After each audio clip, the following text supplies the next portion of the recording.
Good evening, everybody, and welcome to another edition of the Sports Exchange. My name is Scott Morganroth, and I'm glad to bring on Rick Curti, who's doing double duty tonight. We had an unexpected situation that came up, but that's okay, not a big deal.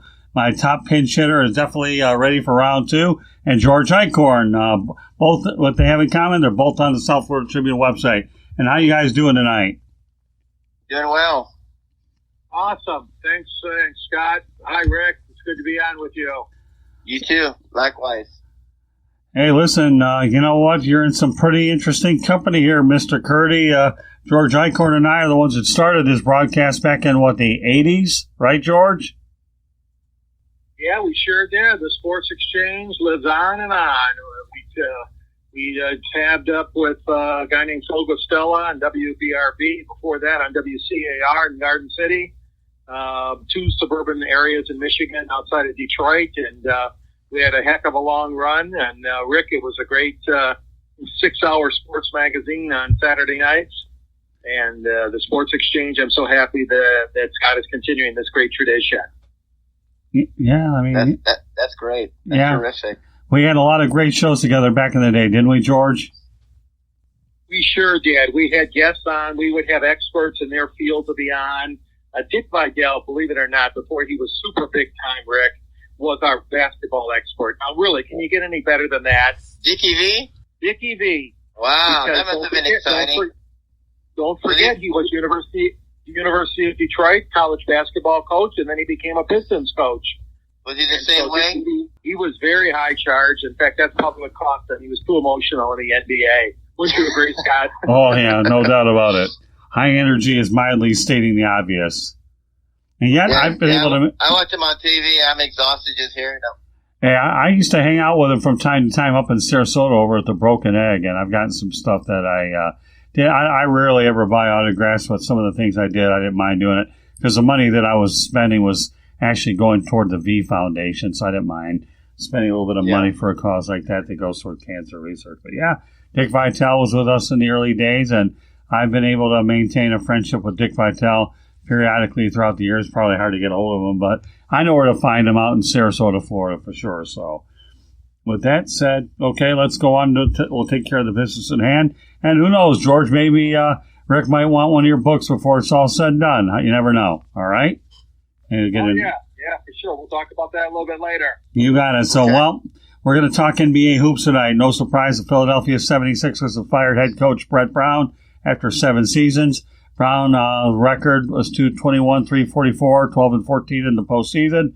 Philadelphia finished with 50-plus seasons of past 2 campaigns, and they were on a pace to win 48 games during the COVID-19 pandemic, and they had a lot of high draft choices. Let me go over what Brett Brown has had to work with, okay, and that's this. You know, they had a multi-season tanking initiative was designed to net the team a significant number of high-end draft prospects, and it largely succeeded on that front.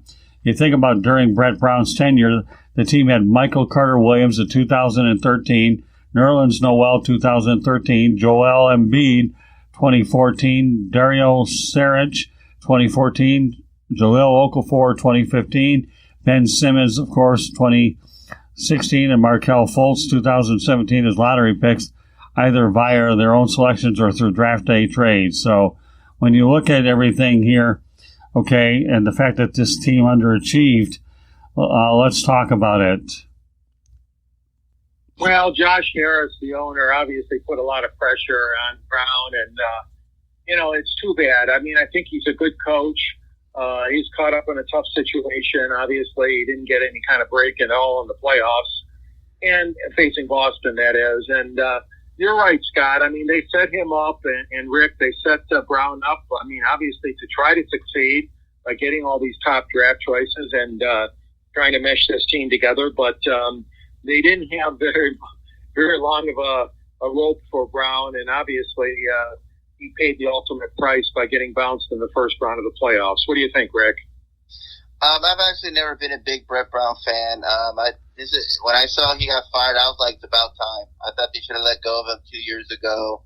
I hate when teams tank.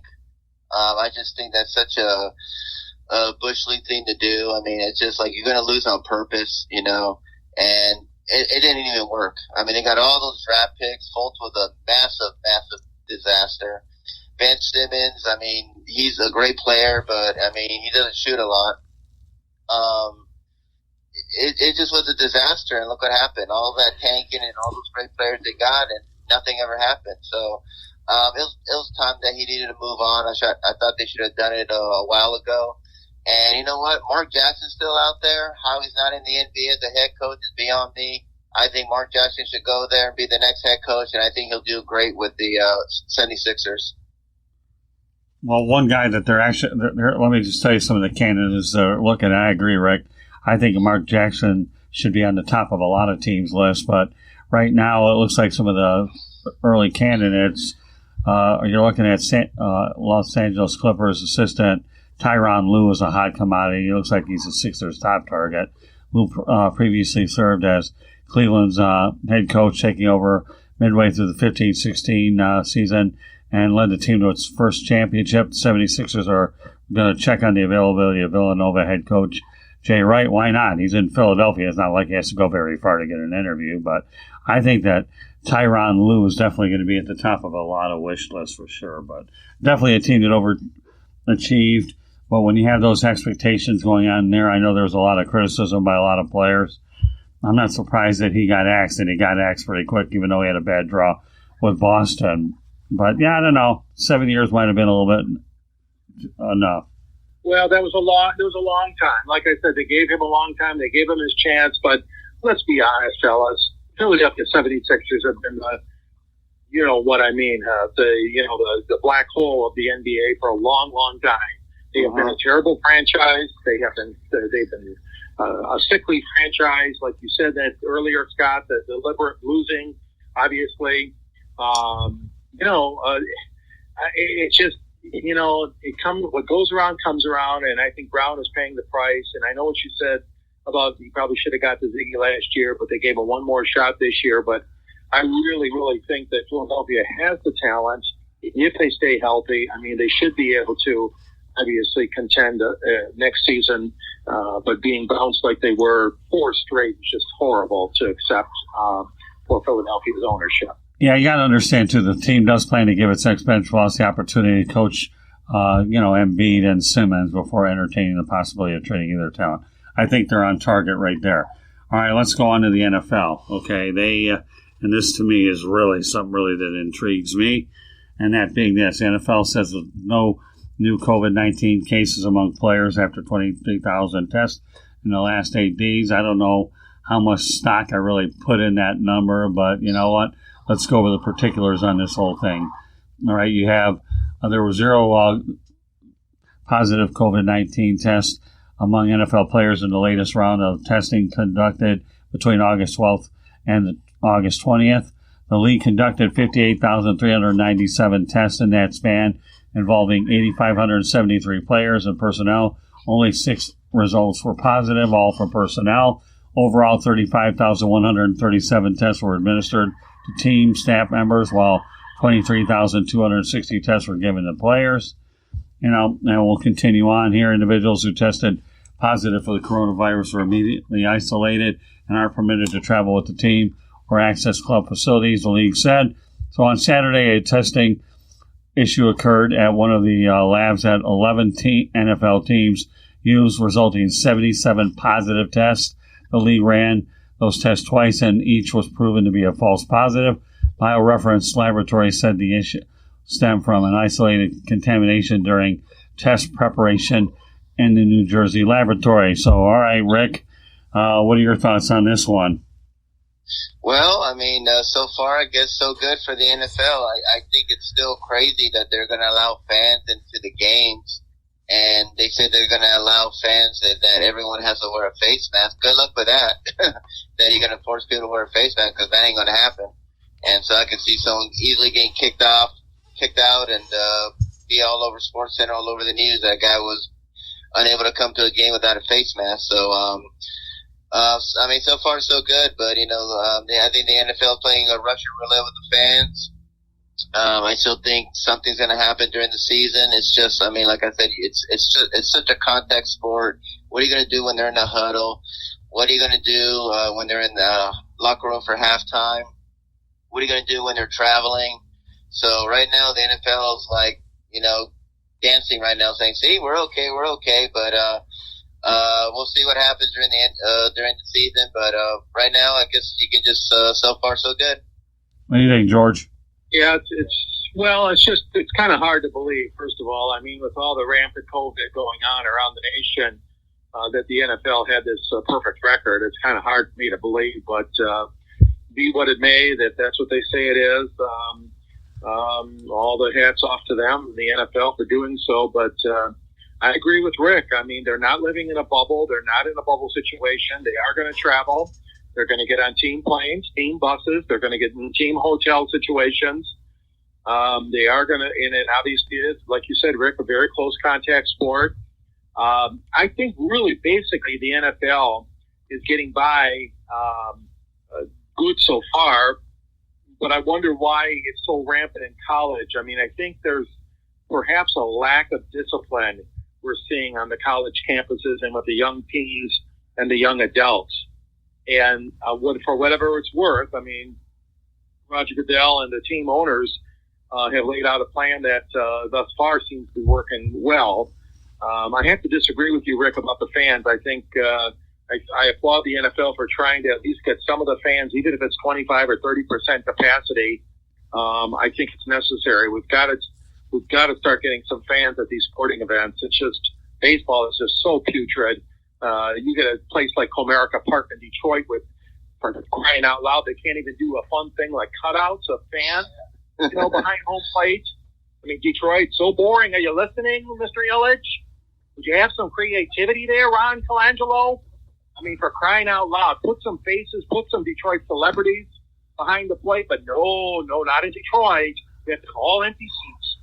Yeah. I digress here, but I'm just saying that, Scott and Rick, we can't keep going on and denying the fans a chance, even at 25 or 20%, to see some of these ball games live. I'm sorry. I disagree with you, Rick, on that one. That's fine. Okay.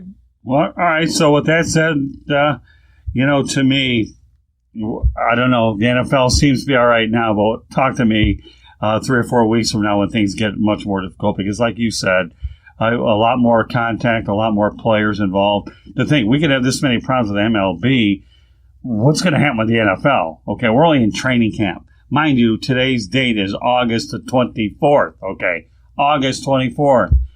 Talk to me September 24th, and we're probably having a different conversation. That's true, Scott. You're right. I mean, we're 3 weeks away from the start of the season. A lot can happen in those 3 weeks.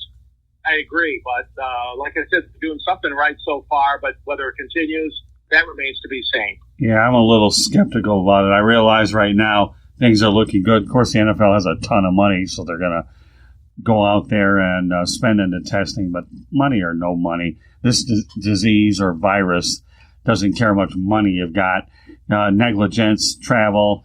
We've seen this thing in baseball with all the outbreaks going on, and I'm just waiting for it to occur in the NFL, and then we'll find out when things really get stopped down. Obviously, we know that college football, you got a lot of moving parts. The Big Ten and the Pac-12 obviously have gotten out. A lot of the other Power Five are still intact, but yet that's another thing where many of them aren't sure about the physicality and the nature of who's going to catch what. So this is a subject I'm not too happy I have to bring up, but I've got to do it anyways. Another incident between police officers and an unarmed black man, but this time in Kenosha, Wisconsin. Jacob Blake, an unarmed black man, was shot multiple times in front of his children. Blake is in serious condition, and video was captured on this. Now, I will tell you right now, Milwaukee Bucks head coach Mike Budenholzer on Monday addressed the shooting of Jacob Blake, an unarmed black man, by Wisconsin police. As I just recapped the incident, he just said, want to send out my thoughts and prayers to Jacob Blake and his family. And another young black man shot by a police officer, Budenholzer said, according to ESPN's Eric Woodyard. We need to have change. We need to be better. And I'm hoping for the best of for him and his family, and I'm hoping for the best as we work through this in Wisconsin and Milwaukee and Kenosha. So our thoughts and prayers out to Jacob Blake. Now, I will tell you this, okay? I love Kenosha, Wisconsin. If I ever get a place, a summer place, Kenosha, Wisconsin, a very safe town right by Lake Michigan. It's unfortunate it took place there. Of course, now you'll have more reaction in the NBA that LA Lakers superstar LeBron James called for justice for Blake, and Utah Jazz guard Donovan McMitchell was also among many NBA players to share his thoughts on social media. I'm not going to go ahead and get into that in detail, but the Milwaukee Bucks did issue a statement. The Bucks organization is praying for the recovery of Jacob Blake, who was shot multiple times in the back by a police officer at point-blank range in Kenosha, Wisconsin. Yesterday, our hearts go out to his family and friends. We stand firmly against recurring issues of excessive use of force and immediate escalation when engaging the black community. Our organization will continue to stand for all black lives as we demand accountability and systemic change on behalf of George Floyd, Breonna Taylor, Sylvelle Smith, Ernest Lacey, Dontre Hamilton, Tony Robinson, Joel Acevedo, and countless of other victims. We will work to enact policy change so these incidents no longer exist. Okay, who wants to take the lead on this one? I'll start. There's just no excuse to shoot a guy in the back 6 times with his kids watching him. It's a miracle that he's still alive. And I'm sure that the police officer will be terminated, and I'm sure I'm waiting for them to press charges against them. So it's just an unfortunate thing that's happened, and it keeps happening all the time. It needs to get better. They could have just tased him, put him in handcuffs, arrested him if he wasn't cooperating. But hit him 6 times in the back with his back turned, it's just inexcusable.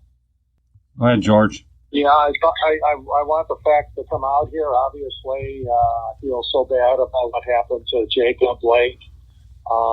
Like you mentioned, Scott, earlier, Kenosha, I think it's about 100,000 population. And, of course, your producer, Candy, knows it very well. Beautiful location in Lake Michigan. The police, it sounds like, on the details I have, got a little carried away. A little. Like you said, Rick, 6 times is inexcusable. Any time is inexcusable, but especially in a situation like that when he was apparently walking away or getting back into his car. You would pull the guy maybe out. Now there's some talk about a knife being involved, but they still haven't determined that if indeed he had a knife in his hand. It's not visible on the television replay that we've seen. But again, this is no excuse to riot in the streets. No excuse to demolish a hardworking man's car dealership last night in Wisconsin, burning all his cars to the ground. That dealership had nothing at all to do with what happened, okay? This nonsense has got to stop. When these radical people are going in here and destroying our cities and our businesses, okay? There's no equation. I'm sorry. There's not an equation to what happened. This man is on life support right now, I understand. But to destroy this poor man's dealership, and who knows what other businesses were destroyed too in Wisconsin last night, is totally, totally inappropriate. I'm sorry. I agree. It's just, we had it here in Charlotte too. And I just don't understand, why are you breaking into Walmarts and stealing TVs? How is that justice? You got these, idiots out here who want free stuff and they want to destroy things, and they could care less about Jacob Blake. They can care less about Breonna Taylor or George Floyd. They don't care. They just want free stuff, and that's the ones that make the peaceful protesters look bad, and they get lumped into what these idiots are doing. So there is never an excuse to riot and destroy property, especially when it's innocent people who are not even involved. So I totally agree. Yeah, there was another isolated incident that occurred with Bucks Wayne Sterling Brown, who is currently involved in an ongoing civil rights lawsuit against the city of Milwaukee after he was tackled and tased by police officers in January of 2018 after they issued him a traffic citation. So now Wisconsin has 2 situations, Sterling Brown and now this one. And again, mind you, Kenosha, Wisconsin is a great town. it's a very touristy area right on Lake Michigan. I love the place. I really do. We spent a lot of time there this past in December. So it's unfortunate that they're the ones that are thrust into this problem. But as in any place, it's too bad. But Black Lives Matter, and we'll keep hoping that at some point or another that message gets conveyed. So, so our thoughts and prayers to excuse me, to Jacob Blake. Hopefully he'll have a speedy recovery. So now let's go on to the MLB Power Rankings, and I'm going to go over the top 10. The Dodgers are currently ranked number 1 at 22-8. Okay, then you've got followed by the Oakland A's, 20-9. The New York Yankees, 16-9. Minnesota Twins, George, we're all too familiar with them, 19-10. The Tampa Bay Rays, 19-10. San Diego Padres, who we're going to get into in a moment, are 18-12. Chicago White Sox are 17-12 at number 7. The Cleveland Indians, 17-11. The Atlanta Braves, 16-12, are number 9. Wrapped up by the Chicago Cubs, 17-10. George, who emerges out of this whole thing? The Oakland A's are an intriguing story to me, but let's go ahead and break down the top 10. Yeah, that's true. That's true, Scott and Rick. I mean, the Oakland A's have worked this magic just like the Tampa Bay Rays have for years and years and years. It's amazing. These small market cities like that with bad attendance come up with these winning formulas. Minnesota Twins, of course, obviously they've got an excellent chance. The Indians are kind of backpedaling right now. The White Sox in that division been playing very, very well lately, of course. So that I think that's going to be a 3-team horse race between the Twins, the Indians, and the White Sox. But getting back to my surprises, yeah, of course, Oakland at 20-9. I mean, what a great start they've had out there, and it's just a terrific job by Doug Melvin. I think on the other side of the spectrum, boy, oh boy, I'm really disappointed by the Angels. I know Mike Trout's a one-man band out there, but 9-20, not good at all. There's some obviously some bad baseball being played out there. Conversely, their friends down the street, the Dodgers, again, unbelievable start. Those guys are really on target. They're overdue, as we know, to win a World Series. The Dodgers, they've been there a couple times and recent, but this could be. This could be their year. So, I don't know. The Padres, that's a little bit of a surprise too. And, there's a lot of them out there. And, I mean, it's been a good, entertaining start to baseball. Not so good for some towns. Even Detroit at 11-15 got off to a decent start, before that 8-game losing streak, and such. But, they won a series in Cleveland. Lo and behold, they took 2 out of 3, which is unheard of for the Tigers. So, and then of course, what's the other one? Boston, of course. I can't forget them. What a terrible start, 9-20. Boy, oh boy, the Red Sox fans got to be beside themselves. What do you think, Rick? Yeah, I mean, the A's are amazing. Billy Beane just does a terrific job. Bob Melvin's my coach of the year, manager of the year in the American League. It's amazing what they do with Moneyball. I love Tampa Bay. I think Tampa Bay is an amazing story. I mean, they have no fan support. They play in a god-awful stadium, and they just keep doing it. I mean, it's amazing what they're doing. Yankees have just been very injury-prone, especially with Judge and Stanton. So if they can get healthy, I could see them really going on a good run. They're very deep. Poor Angels. I mean, they're terrible. They're probably the big disappointment right now. We didn't think they'd be this bad. I didn't think they were like a real playoff team, but not this bad. I think the Atlanta Braves are another big disappointment. A lot of people had a lot of big expectations for them. They're still there, but they're kind of backpedaling as well. And I don't really see them really emerging. And a lot of people had them winning a division. So I think, to me, the Braves are the disappointment in the National League, and definitely the Angels in the American League. And to me, the big surprise are the A's and Tampa Bay. I think they do for a very, very small market team, and they do terrific. All right, well, let me talk about the San Diego Padres. We did that in 108 Stitches Baseball Talk, and now we're going to do it again. the San Diego Padres beat the Astros 5-3. They currently have a 7-game winning streak. Broadcaster Don Orsillo renamed the team Slam Diego. They recorded 4 straight games with grand slams, 5 of 6. But I think one of the intriguing stories was Fernando Tatis Jr. hit one in a 14-4 rout over the Texas Rangers. And, he missed a take sign, and he swung on a 3-0 pitch. So, he did it in the 8th inning. So, with a 7-run lead. George, what are your thoughts about the unwritten rule? I know Rick certainly had his comments, and he'll reiterate on those. But I don't know. San Diego's an intriguing story. We got to remember that while Fernando Tatis Jr. is a rising young star, you also have Eric Hosmer on a team that we're all too familiar with in Detroit. And Manny Machado seems to have found himself a spot in San Diego. But Don Orsillo looks like a genius for coining the Slam Diego that, they're going to trademark and copyright it. So go ahead, George. I like the San Diego Padres. They intrigue me. Well, yeah, and they're in a very difficult division, but only 4 games out, behind us red-hot Dodgers. And, I look at San Diego, they're cleaning up at their ballpark. They're 11-4 at home. The Grand Slams reminds me of the old days of 1968, Scott, when we had a guy named Jim Northrup, who was known for his Grand Slams in that 1968 Tiger Championship season. And, of course, that wasn't the whole team that did the slams like in San Diego, but we can recall back to 68 when the Tigers had their own slammer themselves, Northrup.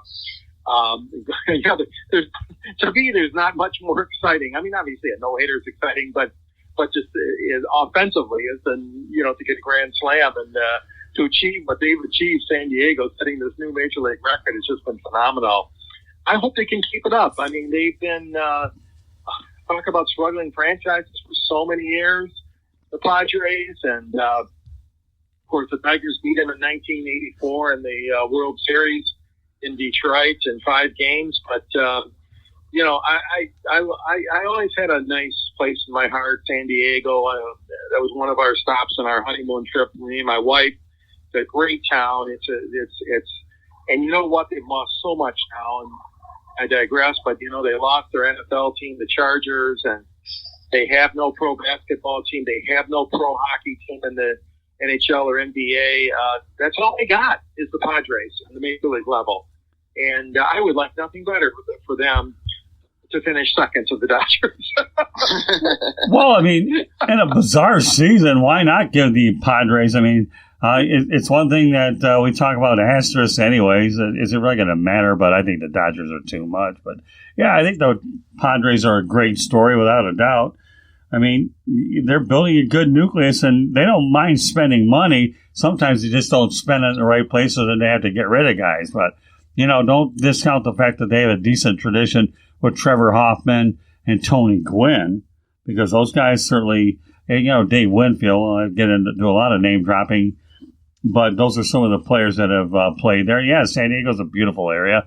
I've been there numerous times myself. I covered a Holiday Bowl out there between Illinois and Hawaii, and La Jolla's is heaven on earth. I mean, my goodness, it just doesn't get any better than that. But, Don Orsillo really, I always thought that the Boston Red Sox made a mistake when they let him go anyways.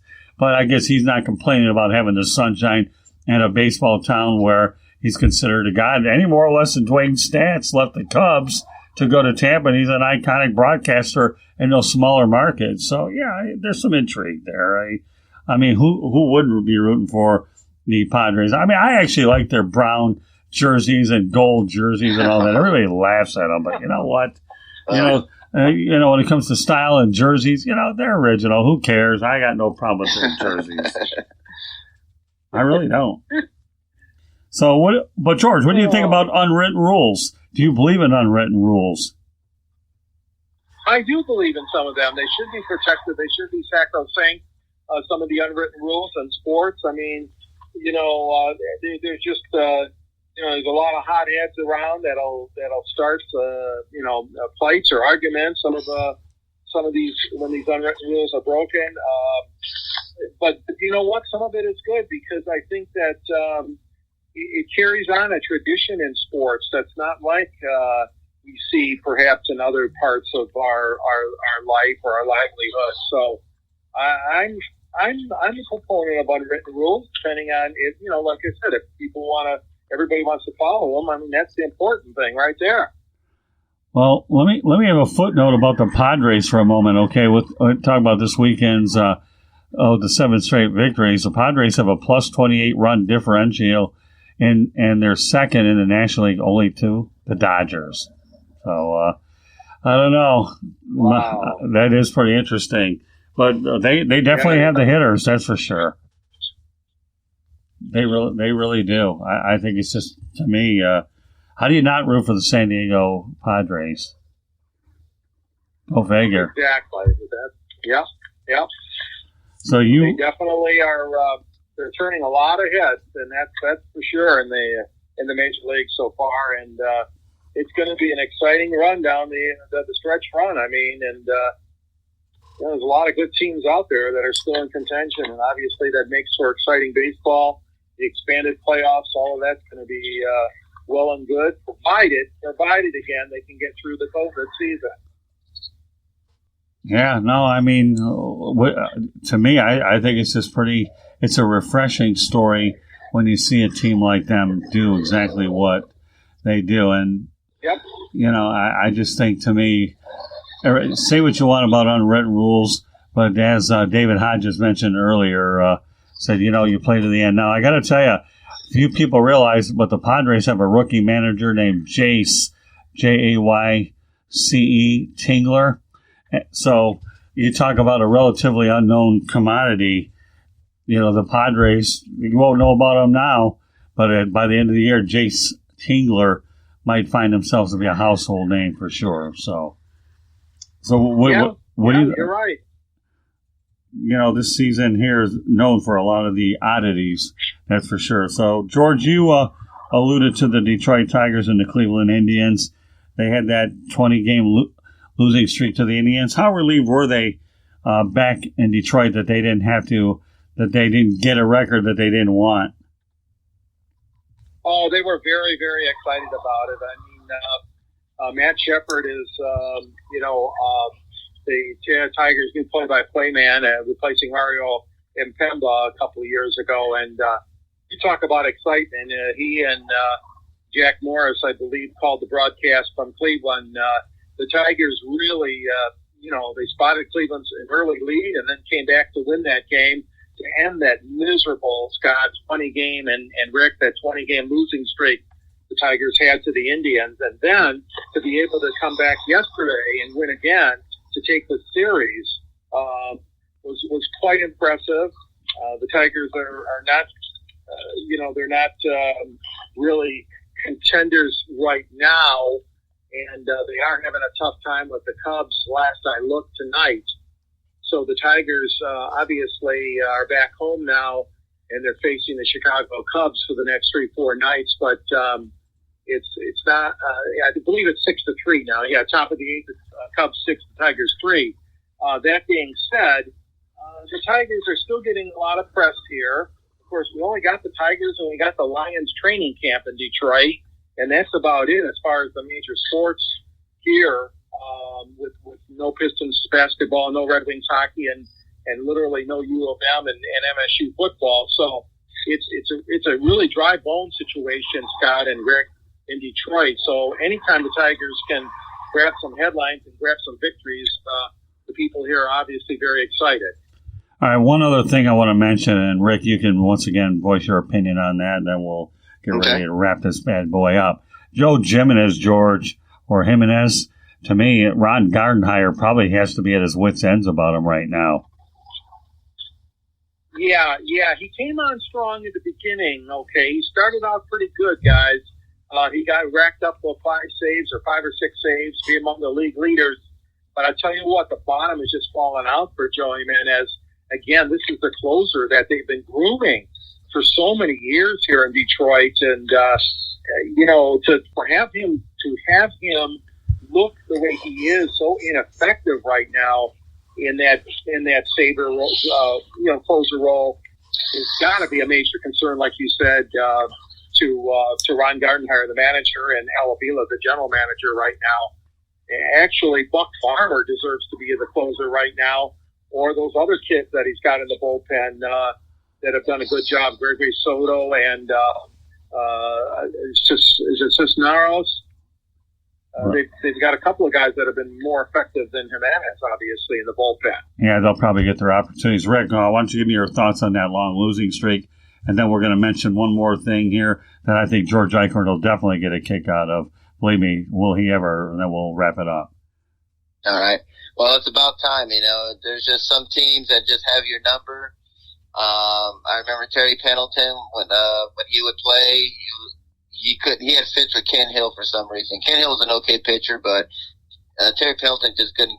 And this was during his MVP season. Just couldn't hit him. He even batted right-handed against him. There are just some players and some teams that just have your number, and they just had their number. So it's a good thing that Detroit broke this losing streak. It was a record they didn't want. Nobody will want a record, that a team owes you like that. So good for them, and hopefully maybe they can turn it around, and maybe they can start something next season where they can win 20 games against them. Okay. Hey, George. All right. I got it, but maybe. Maybe. Just maybe. Right. All right, now I got some that'll really light Eichorn up. I have a feeling that he might be going to the store when I get through with this. Okay, you ready? We mentioned this earlier on 108 Stitches Baseball Talk. Yesterday, 6 games ended in 5-4 scores.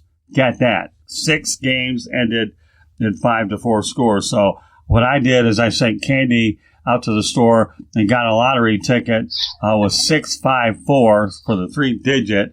And if there was a 2-digit, it'd be 54. Now, Rick, you ready for this? George Eichorn is one of the smartest people I have ever seen in my life. Why do I say that?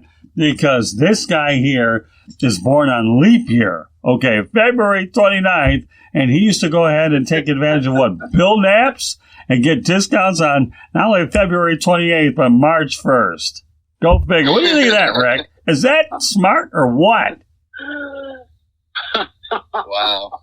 Yeah. Well, yeah, that's true. That's true. They used to have a place here, Rick, as Scott knows, called Bill Naps. And Bill Naps was a regional restaurant chain, and they would give you a free cake. I'm not kidding you, a whole cake, double layer cake, on your birthday, either chocolate or white frosted cake. And when it wasn't my birthday, what we did was I would go on the 28th, and there was no leap day, I'd go on the 28th for lunch with the pals from work and got a free cake.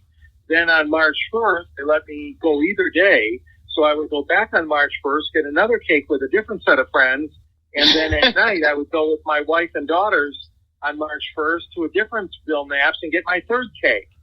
So who says you can't have your cake and eat it too? Yeah, but I thought you got a percentage off of. I thought you got a percentage off of every year that you would have had. Didn't they do that too? Yeah. Yep. Don't forget that part. Forget the stupid cake and the calories. Nobody cares about 3 cake because I've done that with Culver's here, a great restaurant here when I've gone on my birthday, and I would get a certain meal. But no, what you did with Bill Naps was shrewd. Not only did you get the cake, so in other words, you would go back to back for meals. The guy would be, if I'm 55 years old, I get 55% on one day and 55 there. Come on, Eichorn, tell the real story. Yeah, I forgot to tell you that part of the story. Yeah. Too, Rick, and, yeah. Did you forget? They gave you the percentage off your year, how old you were that year. So your lunch was discounted, like Scott said in that example. If I was 55, which I'm not anymore, I would get 55% off my lunch or dinner, as well as getting the free cake for the dessert. So. Yeah, there was a big savings involved with the meal itself too. So yeah, I don't know. Did you? Memory, Scott. Oh, come on! Did you? What, your 5-4 was really nice. Very, very perceptive, and you missed one more, Scott, by one run. I see here the Padres score was 5-3 over the Astros. Right. they would have been in that mix too for the 5-4 on Sunday. Well, I thought about that, but it wasn't 5-4. But no, nothing tops your Bill Knapp's act. I don't know whether you forgot it or wanted to omit it. I don't know. Now we'll let everybody email us and go out there and say I that. hope this Bill Knapp's guy is not listening to the show. Oh, yeah, well, I don't know if they're in business. He's going to be like, what? Are you serious? Guys like George Eichorn put them out of business. Rick, the funny thing is, and Scott, that they've gone out of business. They're not even open anymore, the restaurant chain. So the joke is, George, you must have been a man. Yeah. Well, okay. Had to get this. So, anyways, George, we know about the Bill Knapps, and I'm glad we can bring that up tonight. What are your thoughts about that many 5-4 games in one day? Is that crazy or what? That is crazy. That is really crazy. But, the thing is, guys, it's competitive. It's telling me that there's some competitive baseball out there with one-run games. I know the Cubs beat the White Sox 2-1 also. That was another one-run win. And, of course, there were a few blowouts. But, boy, oh, boy, that tells me there's a lot of competitive ball out there. These teams are playing their hearts out right now trying to qualify for the playoffs. All right, well, let's get ready to wrap this bad boy up, okay? Rick Curti, go ahead and let everybody know how they get a hold of you, and then I'll do the due diligence on ours. Okay, Rick, go ahead. Okay, you can contact me on my website. It's www.charlottebats.com. Our email address is cltbatsbaseball@gmail.com. We're also on Facebook at Charlotte Bats Baseball and also at Charlotte MLB. We're also on Twitter at Charlotte Bats Baseball, and I'm also on Instagram at Charlotte Bats. And you can contact me on LinkedIn under Rick Curti, Curti. Okay, George, not only, and of course, Rick Curti is on the South Florida Tribune website, as is George Eichorn. Go ahead, George, you have a lot more to promote, including a book, which Rick may want to get. The book is out there right now. It's called Detroit Sports Broadcasters on the Air. I know it's a long title, but you can get a link to it from the South Florida Tribune website, where my biography is about me. There's a link there that Scott and Candy have created that'll link you right to Arcadia Publishing, the publisher of my book. And it's an exciting book for about $20. You get all kinds of history of all the Detroit and Michigan sports broadcasting legends. Ernie Harwell, a good friend of mine and Scott's, wrote my foreword to my book. The late Ernie Harwell. Great pictures of Kell and Harwell and Van Patrick of the Lions and Bruce Martin and Bud Lynch of the Red Wings and George Blaha of the Pistons. We've got some great announcers and a great broadcast history in the Motor City. And I think it'd be a nice book for anybody that's interested in sports broadcasting legends.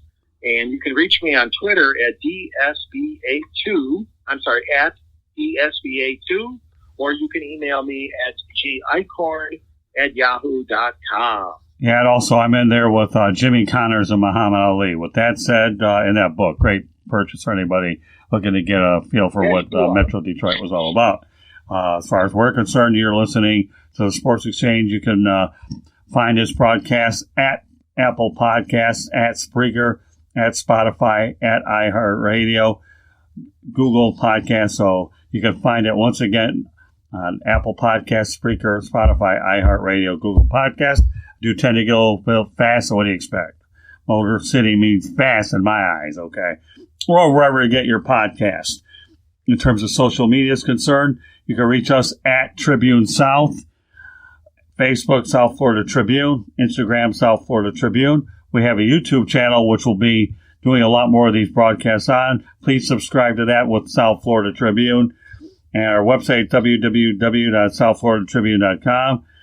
And, of course, you can go ahead and email me at southfloridatribune@gmail.com. And our LinkedIn is Scott Morganroth. Now, on our website, you'll find stories from our media distribution partners, as well as a lot of our columnists, and these broadcasts are there as well. So, any closing thoughts, guys? I'm happy to be on the show. Thank you for inviting me, Scott. It was nice to meet you, George, and hopefully we can do it again. Well, I have no doubt that we probably... Absolutely. A lot of fun tonight being on the show, talking some great sports and some important issues as well. And I want to just wish everybody a very happy and pleasant evening. And let's continue to follow our sports teams, especially our baseball. And hope for the best here during this national emergency called COVID-19. Yeah, everybody be safe, mask up, social distance, the drill. But you guys are great. And, of course, the thing I really enjoy having about the two of you here is not only that we're talking about Bill Knapp's and George's book, okay, but I have two people that have been loyal with me for a long time, and now to have you both on a broadcast tonight, to me, gives me nothing but great pleasure and great gratification. So, on behalf of Rick Curti and George Eichorn, my name is Scott Morgan, Route the Motor City Madmouth. Thank you for joining us for this edition of the Sports Exchange. Until the next time, have a great night, be safe, and wear your mask, folks. Good night, everybody.